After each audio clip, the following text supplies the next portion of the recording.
রাস্তায় মানুষ কর্মগ আল্লাহর তলে ছায়া ভাই আমি আনছি গো হাজার স্বামী স্বামী তুই গো। আমার একটা কিস্তি আছে ভাই, উপরে আল্লাহ সাক্ষী, ওই কিস্তিটার কারণে আমার স্বামী বাইরে হয়েছে ভাই।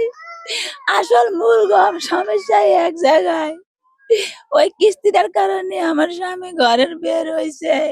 কিস্তি যদি না থাকতো আরো 2-4 দিন না খাইয়া ফুলাই নিয়ে গলে রাখতো। ওই স্যার হের চিকু দিয়ে যায় তো কয় কি যে আমি হেরা যাই গিয়া আমার স্বামীর আমি জায়গায় গেছে আনছেন আমাকে চিকু দেখা হেরা গেছে ওই গার আমার দেওরা আছে কই তুমি তো জানা আছে যে হে চিকু দিতেছে কা হে আয়া কছে যে গনি হে লঞ্চ সরছে তো ওর কিন্তু নাম্বারটারও ফোন দিয়া চাও কি খবর।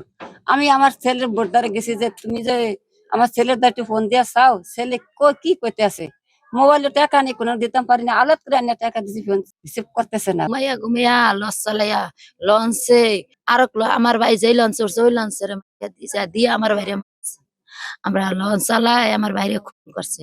আমরা সরকারের দ্বারা বিচার চাই, বাইরে ভাই চাই, ভাইয়ে ভাই চাই, আমাকে ভাই দিব, আমার ভাই এনে দিব। আমার ভাই কাল এমন কালে বলে গেছে বাবা মার লাগে কথা কইয়া গেছে আমরা মহিলা মানুষ মাতারি মানুষ বাড়ির বাড়ি দিচ্ছে স্বামীর বাড়ি সংসার করছি, বাইর লাগে দুইটা উত্তর কথা কইতারি নাই। ভাই যাই সেহাও দেখি নাই, বাইর চেহারাটাও দেখি নাই। ওই আল্লাহ যদি হন বাইরে আনিয়া তো দেখাই তো দেহুম। বাইরে যে সংসার আছে আমরা গরিব মানুষ, ভাই সংসার 3টা মা বাচ্চা, একটা মেয়ে 12 বছরিয়া 18 বছরে বিয়া দিব, বাইরে মেয়ে বিয়া কে দিব, বাইরে ওই 2টা ছেলে বড় কি করব, কে খান ফরন দিব।